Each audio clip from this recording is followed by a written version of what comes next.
Hello everyone, it's Darkseeker here again, welcome back for another video, and we're back on Wild Mode. It's the month of March, and it's the start of a new season, and I was looking for a deck to navigate the ladder. So I went on Hearthstone and I found this N'Zoth Jade Shaman deck by a player called Stuie721's. So a big thank you to Stuie721 for this deck. Now, in the past, I've featured N'Zoth Shaman, Jade Shaman, on my channel, and when you play a Jade Shaman deck, there are certain cards that you expect, or certain cards that you are familiar with. Cards like Jade Chieftan, Maelstrom Portal, Lightning Bolt. These are all cards that I've played before in Jade Shaman, but in Stuie721's deck, those cards don't exist. And I find that quite interesting, hence why I was quite eager to try this deck out. The big benefit of Jade Chieftan is if you've ramped up with your Jades enough, the taunt that it gives you can be quite significant, and it can stop lethal from an aggro or a mid-range player. And also, of course, if the taunt is big enough, that taunt plus the 5/5 Chieftain body, those are significant bodies on the board, and they can do a lot of damage. Maelstrom Portal tends to be really good against aggro decks. Lightning Bolt also good against aggro. It can clear pirates, for instance. And there is only one copy of Jinyu Water Speaker in this deck. Historically, I've run two. So again, I'm really interested to see how this deck fares on the ladder. So, without further ado, let's have a look at our first game.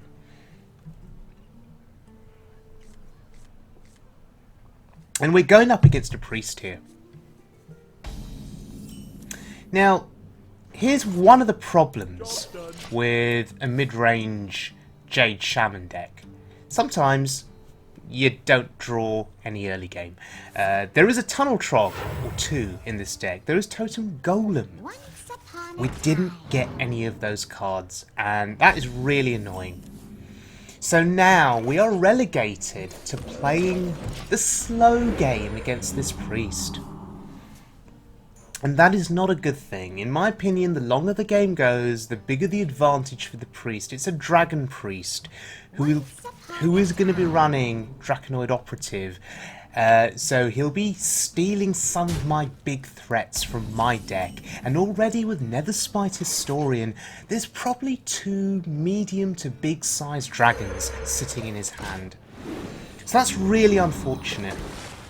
What I'm hoping for here is that he can't deal with the Manatide Totem, because one of the ways that I get back into this game is by drawing cards and having options that I can play. So he's ignoring the Manatide Totem. Well, presumably he couldn't kill it. I mean, it was a Shadow Word Pain target, presuming now that he doesn't have Shadow Word Pain. Okay, so there are options here. You see, Spell Power Totem's really good. It's just that I was missing one mana. So what I've done here now is I've put two targets on the board. This is my strategy. No, three targets. Manatide, Trog, Spell Power Totem. All three are viable targets. And he took out the Manatide Totem, which is interesting. Probably the best target, I guess. Or is it? Spell power can be really, really impactful. He knows I'm a shaman, and he knows I play AoE, and he knows I'm probably going to have a selection of AoE. He doesn't know that I don't run Maelstrom Portal. But Lightning Storm here, with spell power, clears 3 minions from the board. So maybe he should have killed the Spell Power Totem. Now, I didn't have a choice there. I could have used a Hex on his big dragon, but I want to save the Hex. I really do. What you're concerned about are targets like that, really. That 5/6 is pretty beefy. 5 attack, 6 health. No, we use the Hex there. ultimately, you'd want to save the Hex for targets like Ysera. And oh my, he has another one. That's pretty awkward for me. He's stealing... Is someone injured? He's stealing cards here. And I'm really concerned about what he's stealing. And we're in a bit of trouble here. He has a lot of cards in hand. And we're in trouble. Because... what has he stolen? This is the thing. What has he stolen? We don't know.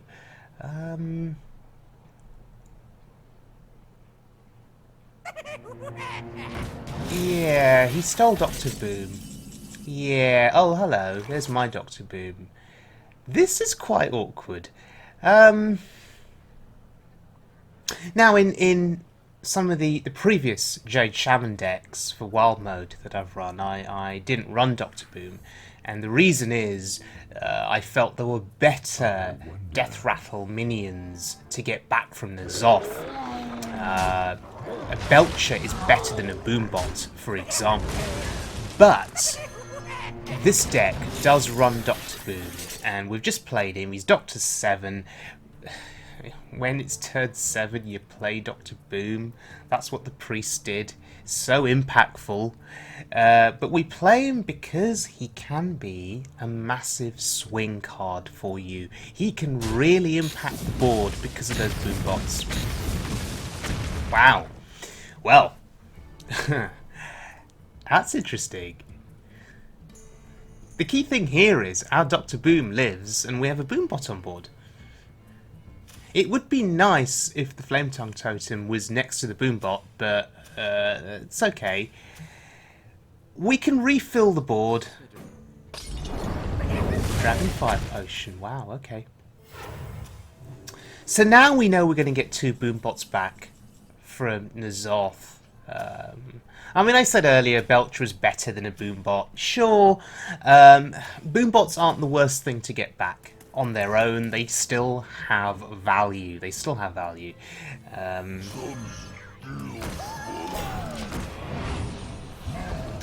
Okay, we're just going to play more stuff here. And what we did there was we played on curve. The trouble is, the Jade Spirit doesn't seem terribly impactful at this stage because we're only summoning a 2-2 Golem. And we're heading into his turn 9, and having a 2-2 on board on his turn 9 isn't the most impactful thing. We need to do more to ramp those Jades up. Now that's going to help. The question is, how do we go about doing this?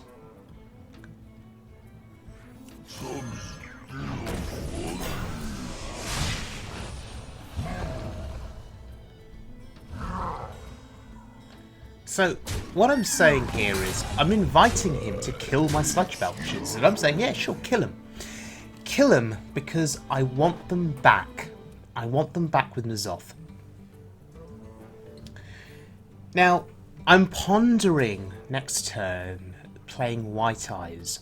The trouble with White Eyes is he is a premier Entomb target, and if they steal White Eyes, well, you could be in a bit of trouble. The chances are you'll have to throw a Hex at your own White Eyes when they play it. But anyway, he's killed 1 Belcher, so we're going to get that back. That's good. Who knows what secrets will uncover? But he's got so many cards in hand, compared to me anyway.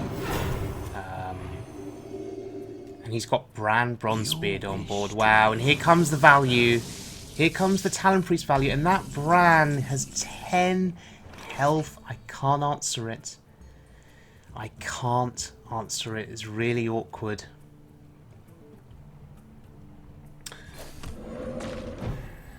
We get a Taunt Totem. Okay.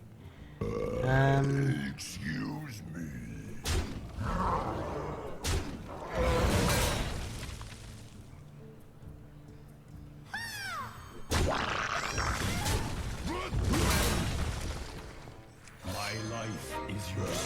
So, we're filling the board here. We're filling the board as best as we can. Saving the Drake for card draw. If he clears this board, I have N'Zoth. So it's almost setting up N'Zoth here. Okay, look, he stole a Hex. That's so ridiculous. Wow. I guess a Hex is better than Entomb, right? So he doesn't get to play it. But now my N'Zoth value is going to be a little bit more limited.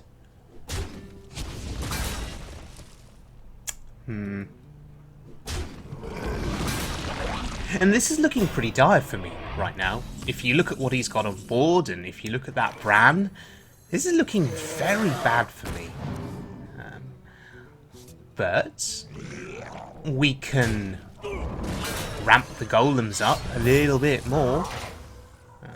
It's a 4-4.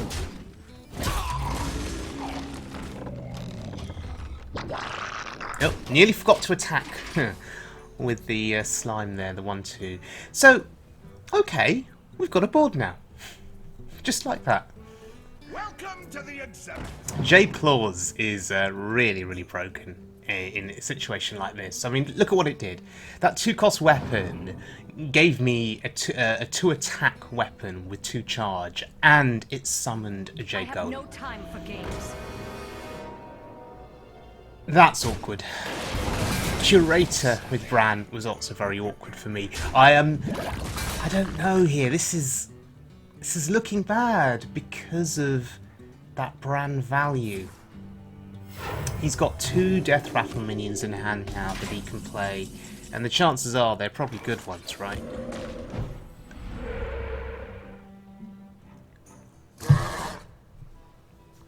And we're already 11 minutes. Nearly 11 minutes into this game. It's dragging on.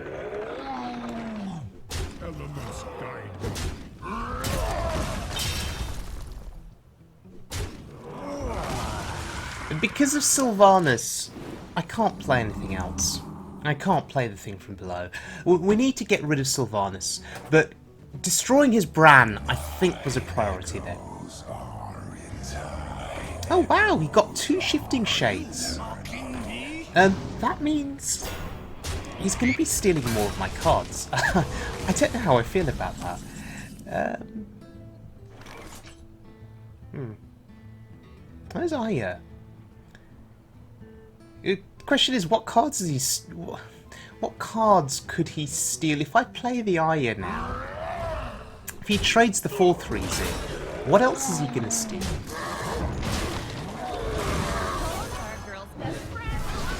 So we have to give him the injured golem, just so we can play Aya and the thing from below, because we have to develop a board here. If we don't develop, we're just going to get overpowered. I know I have N'Zoth coming down shortly, but we need to maintain pressure on the board.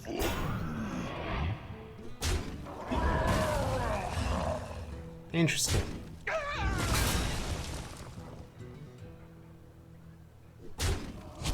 Interesting. Okay, now we have a choice. I could trade him with the 5-5. Or I could trade him with the Aya. I'm trading with Aya. Here's why. I want the Death Rattle value. It does not seem very efficient, but I want the Death Rattle value back from her. And now, look at our board. The Golem army is growing, but it's taken us this long to get that army growing. Maybe running Jade Chieftan in this deck would have got the army growing a bit quicker. I don't know, but we seem to be in a reasonably good position. Okay, scratch that. We're not in a great position now. He played N'Zoth, but look, he got 2 Boombots back. That's interesting. What other Death Rattle minions would he have got back if he hadn't played Dr. Boom? Which he stole from me, by the way. Okay, so we're mopping up here as best as we can. We have to watch our health total. And one of the issues, of course, oh, that's really good. One of the issues, of course, is those boom bots could start going face, you know, once they get traded into something. Welcome to the So we have to be conscious here.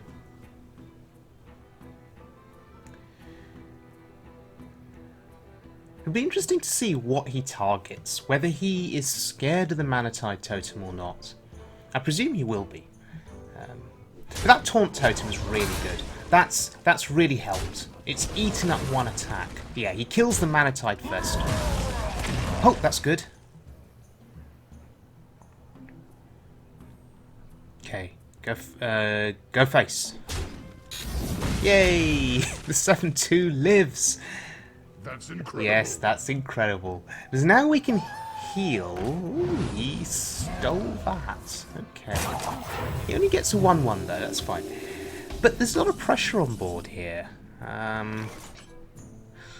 Do we N'Zoth here, or do we heal? I think we're still safe if we heal and Shredder, but the trouble with playing the Jinyu here is we'll be overloaded, and we can't play N'Zoth next turn. But I want to get Shredder value. So I'm actually... Do you know what? I'm going to try and maintain a board here. I healed my Jade Golem rather than healing my face. I'm saying that the Priest can't do, what is it, 5, 6, 7, 8. He's got 8 on board. I'm saying he can't do 13 damage. Do the extra 5. That's what I'm saying. And he can't, clearly. Yes, he's a Priest. I mean, what burst damage does he have? Holy Nova? Holy Smite? No, this is a battle for the board, and therefore I think healing the Golem was the right call there. We are 15 minutes into this game, and the consequence of not having board early means that we're having to battle this long game now against the Priest.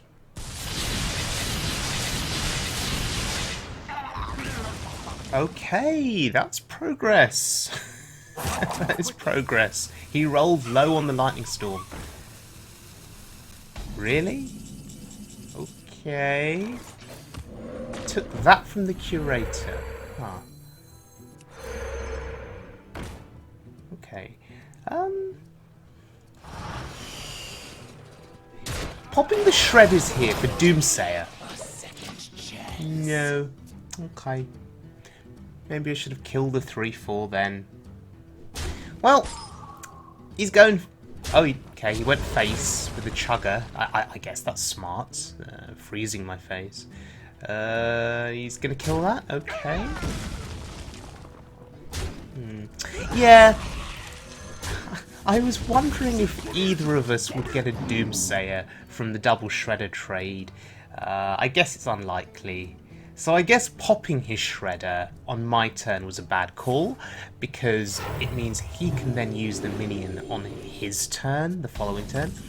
I should have probably killed the 3-4 or the Cleric.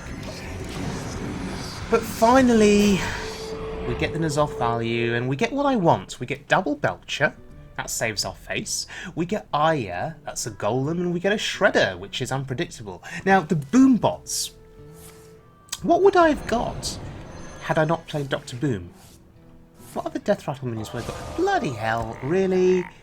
Hex again? He's hexed twice in this game. That's so unfair. It's okay.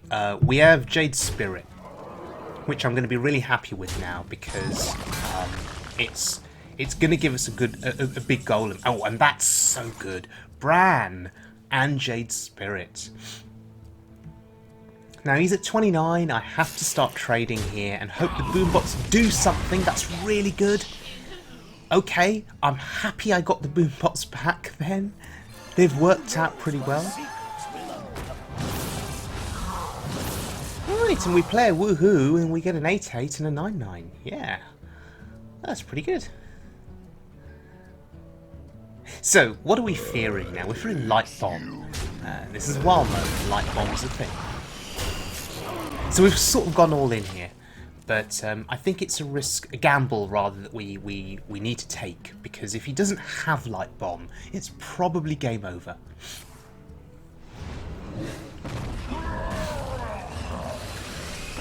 Okay, Shadow Word Death. That's not going to help him. And neither is that, because we have an 8/8 on board. And we have Brann too. That's really good. So, we can Hex the Shredder, because we don't want to take any risks here.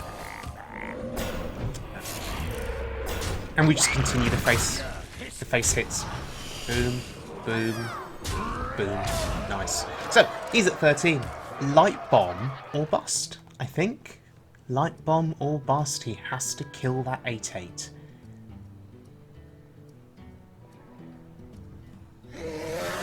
Okay, he can't play Light Bomb now. Wow, 4 damage excavated. He's still dead. He's still dead. Wow, 20 minutes, ladies and gentlemen. 20 minutes against this priest. We came out on top. Finally. Okay. Heading into this next game, traversing the wild mode ladder with this Jade Shaman that doesn't play Jade Chieftan or Lightning Bolt or Maelstrom Portal. Now, we're going up against a Mage. I'm keeping the... Oh, bloody hell. We get N'Zoth. That's ridiculous. I'm keeping Jade Spirit. It's something that... I don't know. In the past, I've mulliganed it away. Yeah, hoping for one of those or a Totem Golem. But I just seem to be really bad with my luck. I tend to draw a lot of my late game threats, as you saw in that previous game against the priest. My mulligan was really bad. We didn't have any early game for the first few turns, and therefore I've kept Jade Spirit here. Because it is sort of early game, right? It's turn 4. I mean, next turn I can Totem and play the Jade Spirit. Why did I play the Jade Claws here? I played the Claws because it buffs my my Totem Golem. Not my Totem Golem, sorry, my Tunnel Trog. What am I talking about? Buffs the Tunnel Trog to a 2/3. Otherwise, I could have just have hero powered rather than playing the Claws, but... Okay, do you know what? That is a Hex target. That really is a Hex target. It contests my Trog.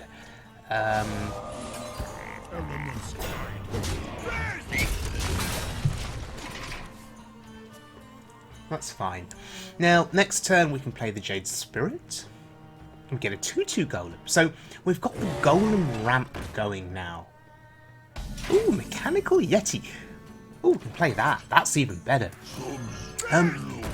When is the last time you saw Mech Mage in Arena? Not in Arena, sorry, on... What am I talking about? God, I'm really not with it today.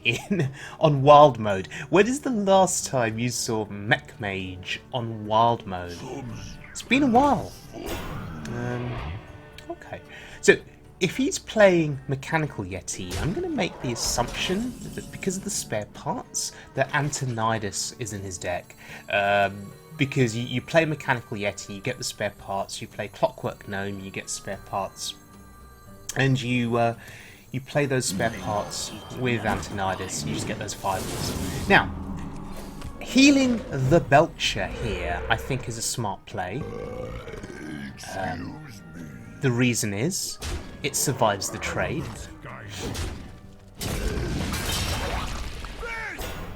And now we get healing value. That's pretty good from the totem. Now, ideally, you'd hope that this board would live, but you sort of think to yourself, does he have AoE? Yeah, he does. He's actually playing Blizzard. That's really interesting. I don't think I've ever seen a Mech Mage play Blizzard before. Flamestrike maybe, but not Blizzard. Does that mean he's running Flamestrike? And if he is, what is the chance he's got it in hand when he just played a Blizzard on turn 6? Oh, of course. You see, of course. But it was his whole turn. He didn't develop much. I have 8 mana with which to develop now. And I'm eyeing Brann here. Who knows what secrets will uncover? And we want the ramp. We want the golden ramp. And now I'm giving him 2 targets on the board. I'm giving him the Brann target and the Trog target. He's going to kill the Brann. Smart move. Oh, hello. Well then. We can rewind N'Zoth. I want to cast a spell. Back to hand. Play him again. That's the issue with Mechanical Yeti. You can give a favourable spare part to your opponent, and they can make full use of it. I don't think he's going to be expecting this. If we get to play N'Zoth and then rewind him back. Oh, unlucky. Flame Cannon. Wow, the RNG. Okay, sure. So, I'm going to trade here. Why am I trading? I'm trading because I'm expecting more AoE. Second Flame Strike? So we may as well just keep the board clear. We are... Oh, wow, he plays Kazakus too. Mech Mage with Kazakus? Or is it a Mech Mage? I don't think it is. I think he's just playing Mechanical Yeti for the spare parts, just for Antonidas. So it is an Antonidas, Kazakus, Spells, Mage, I guess. Bordering on Control, perhaps, with some mid-range qualities. No, it is Mech Mage. Anoitron. Okay, it is Mech Mage. Right. This is the crazy thing about Wild Mode. You just never know what you're going to come up against. And with secrets being played, you always think Mirror Entity.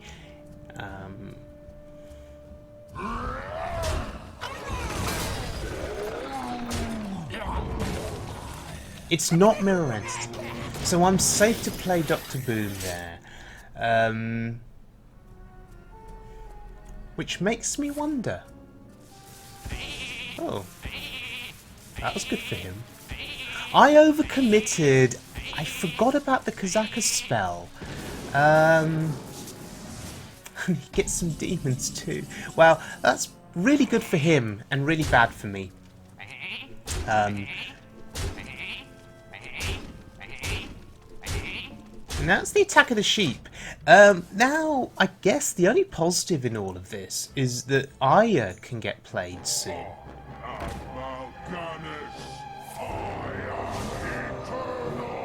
Mal'Ganis. Wow. Yeah, so Aya can get played, White Eyes can get played, and they won't get turned into sheep.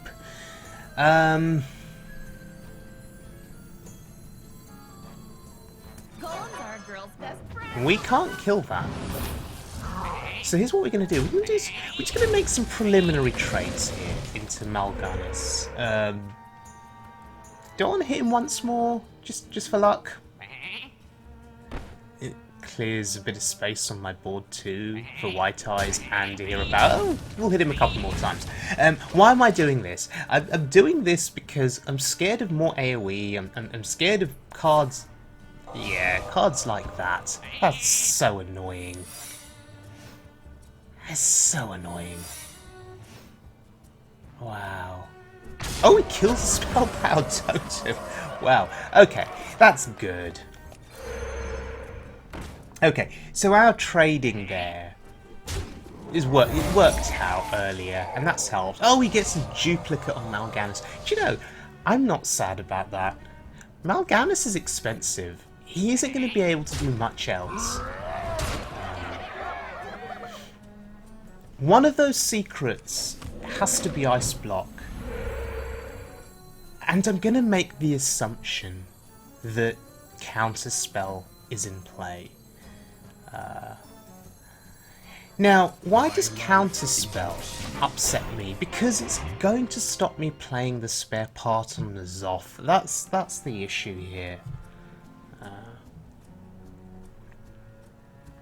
But unless he's got some serious AoE, we're popping the block next turn. And he's going to be in a world of trouble. Oh, that's so good. The Imp there gives Mal'Ganis 8 health. And now I have to double trade.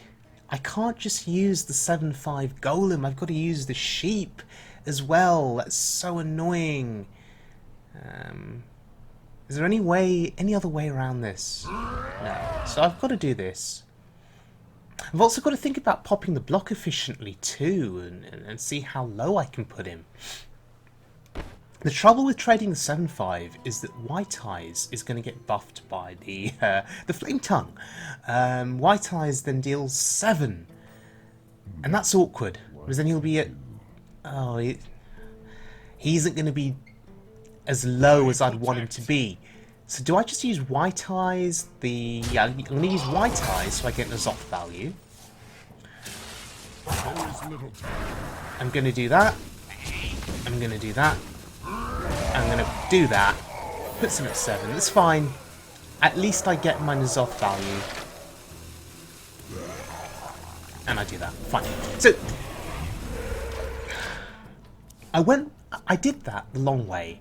I traded everything in and then went face with the Golem. Why did I do that? I want my Azoth value. Yeah, because look, because of cards like that. Polymorph. There's a good chance that you'd have polymorphed my White Eyes, and I don't want that. So, whatever happens now, we're guaranteed to get White Eyes back, which is really important. And he's cheating death once again. I have no lethal here, unfortunately. But we know that that is not Mirror Entity. So I could play N'Zoth, but there's no point. What does it do? Once again, scared of some disgusting form of AoE that clears a board, so we play a Shredder. Still questioning my logic, though. Was trading White Eyes the right call?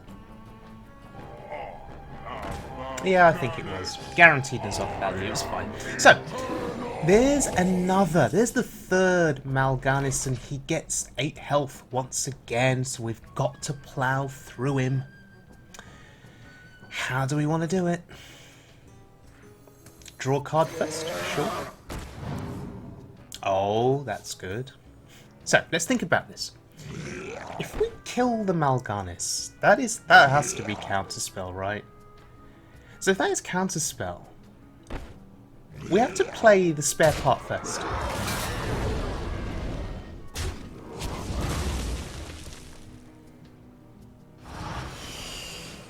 So just doing this nice and slow, not wanting to make a mistake here.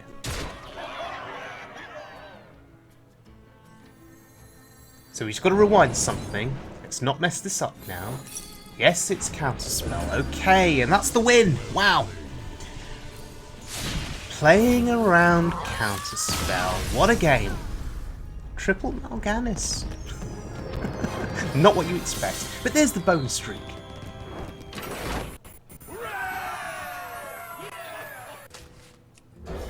Okay, heading into this next game against a priest.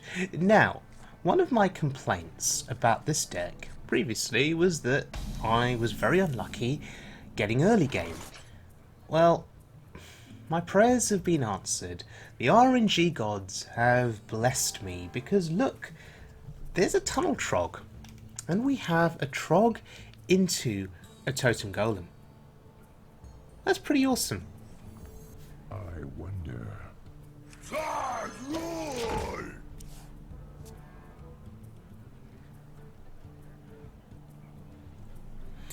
So, he has the coin, and he's doing nothing. Okay, so Totem Golem, for the buff, pretty good. That may bring out Shadow Word Pain, although would he have coined out Shadow Word Pain if he had it for the Trog?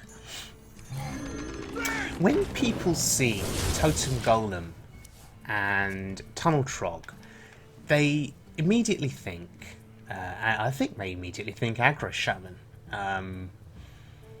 So we're sort of going to try and fool him here. We're not aggro, we are mid-range, and you could actually argue there are control-based aspects to this deck too. if you want to extend the game. Okay. He's playing this incredibly slowly. So, quite possibly, he's drawn a bad hand. Quite possibly.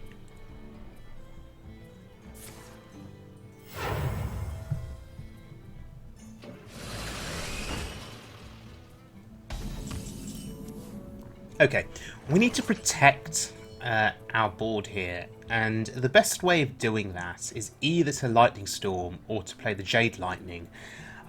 Jade Lightning means we're not overloaded. So it's pretty good. Ha! Oh, poor priest. A minion that he can't attack with. Well, he can silence it, but very unlikely he runs a silence. So, look at the curve. 5 into a 6. Oh, there's the Shadow Word Pain. But 3 turns too late. Yeah, the poor priest here, I feel really sorry for him. He hasn't had any luck. And we're just playing on curve now. And look at the damage that we're doing. We're dealing with whatever he puts down on the board, and we're doing face damage. This, ladies and gentlemen, is very different to that first priest game that was showcased in this video. That game went 20 minutes. This game will probably go no longer than 4 minutes, at the rate that we're going. Hex seems pretty decent. It means we can push 7 to the face, but Aya is so juicy here. Do you want to save the Hex? No, we don't. It's a Belcher, and we can push 7. We've got him on the ropes. It's turn 6. We have him on the ropes. Okay.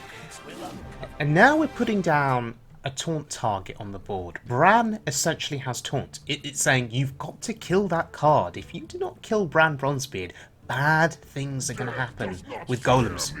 So we can expect Brann... No. You can't kill Brann. Okay. Do we win? Do we win?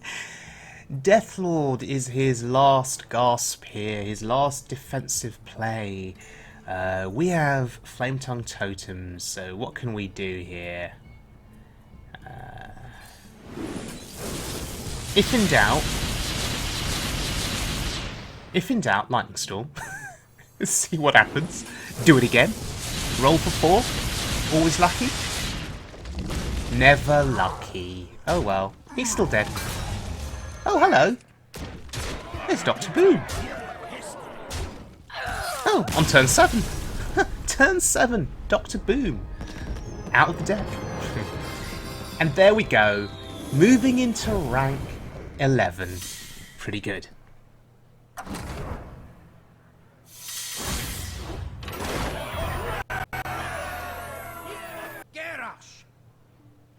Right, we're going to look at one more clip. It's a warrior. And I'll give you one guess. Yeah, it's going to be Pirate Warrior. So, we're starting out with Tunnel Trog and Totem Golem. That's sort of a dream start for us. Now, must remember, this deck doesn't run Maelstrom Portal. It runs Lightning Storm, but not Maelstrom Portal. So, we have fewer tools, really, to deal with the Pirate aggro. But my record against Pirates with this deck, I've won more games than I've lost. So, let's see what he's got. What now? He has the coin, which is pretty important here.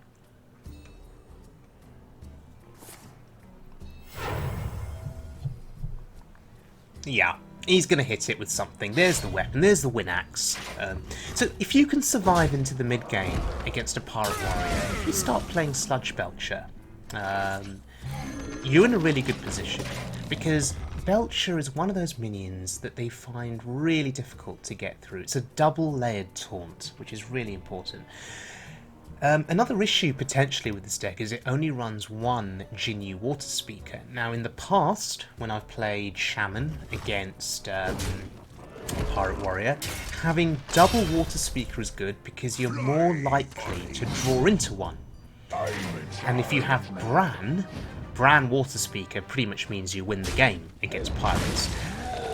But, as I say, with this deck, I've won more games than I've lost against pirates, so I guess it's fine. It works out pretty well. There is more of an emphasis, I think, on the Death Rattle minions in this deck than there is on cards like Maelstrom Portal, for instance, or Jade Chieftan. This deck is trying to balance Death Rattles and Jades. That seems to be the balancing act that it's trying to get right. And it does a pretty good job.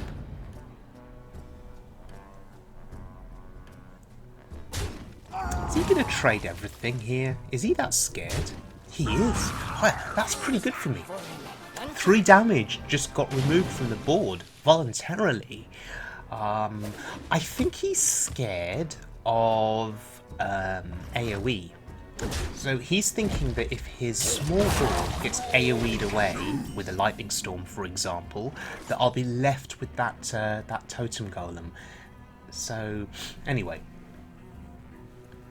let's put some pressure down. Let's force more trades.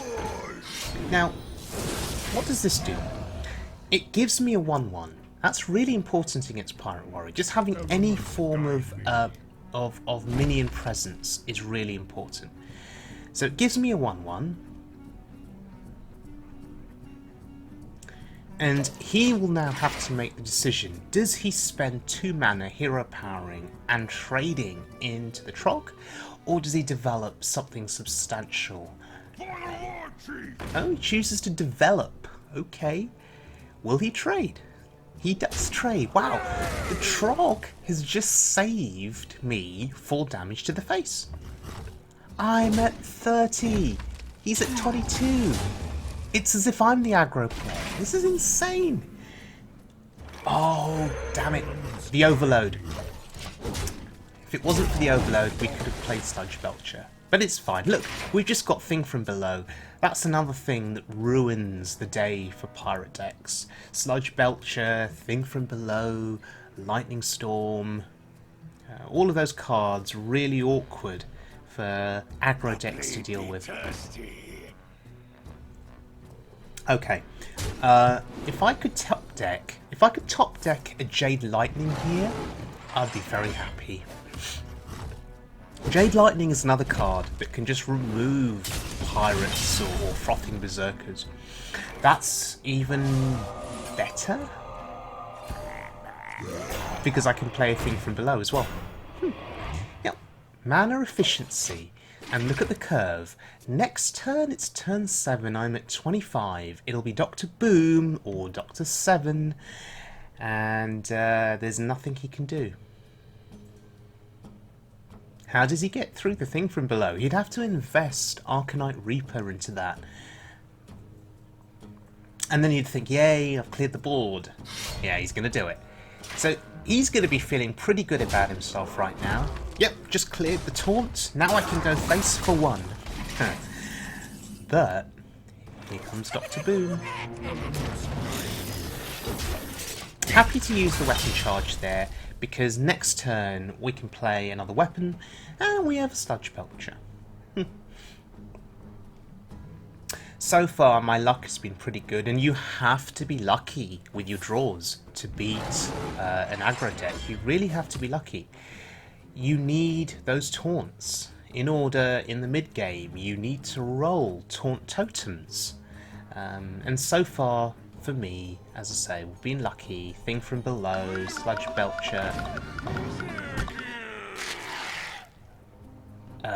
Okay. If he trades... Okay, that's the first. I've never seen Leeroy Jenkins trade into a 7 health minion before. That's the first for me. And, yeah, it's over. I mean, honestly, it's over, right? Look at the board. Look at this board. It's the attack of the 1/1s. And we just healed. Yeah. Does he think he can still win this?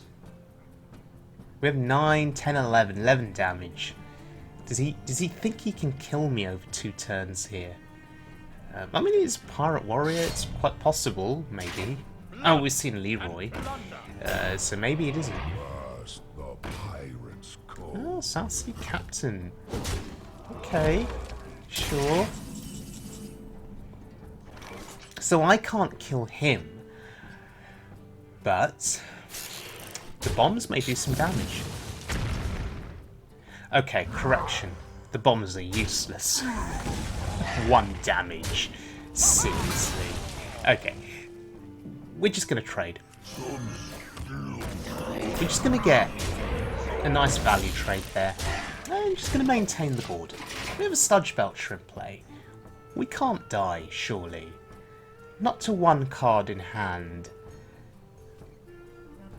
And our health total is respectable at this point, considering that he's staring down lethal next turn from us. Well played.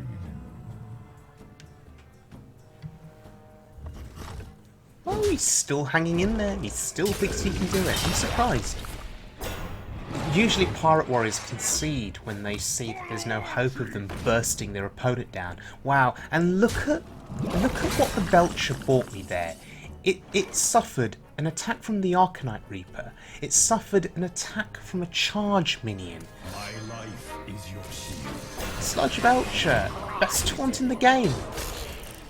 Oh, and just in case we needed it, White Eyes 2. And it's over. There we go. Precise lethal, destroying a Pirate Warrior. So that's proof, ladies and gentlemen, that this deck can cope with aggro decks, and we move into rank 10. Marvellous.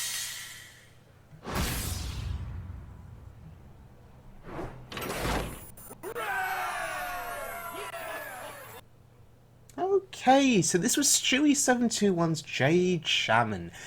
In conclusion, what do I think about this deck? I love this deck. It got me into rank 10 quite quickly, within the first week of the season. And you know, there's a lot of streaking, a lot of bonus streaks involved in that too, which is pretty good. Now, at the start of the video, I raised a few questions. I wondered about Maelstrom Portal, Lightning Bolt, and Jade Chieftan. Would those cards be missed? And I think the answer is no. I think this deck does get the balance right between Jade minions and Jade spells and Death Rattle minions. And what this allows you to do is a bit of flexibility. You can combat aggro decks with this deck. You can fight against mid-range, and you can fight against control decks because N'Zoth the Corruptor can bring your high-value Death Rattle minions back to life. That's really significant. The only criticism, I guess, but this criticism applies to any mid-range or control deck, it is you do need early game. Tunnel Trog into Totem Golem, otherwise you just end up hero powering for 3 or 4 turns. That can sometimes be a problem, but there are comeback mechanics in the game, Jinyu Water Speaker, Spell Power Lightning Storm, and so on. Okay, so please give this deck a try. It's a really fun deck to play. It feels quite balanced as well. And a massive thank you to Stuie721 for this deck. So if you enjoyed the video, everyone, please subscribe. I'd be very, very grateful. And I'll see you all again very soon for more Hearthstone action.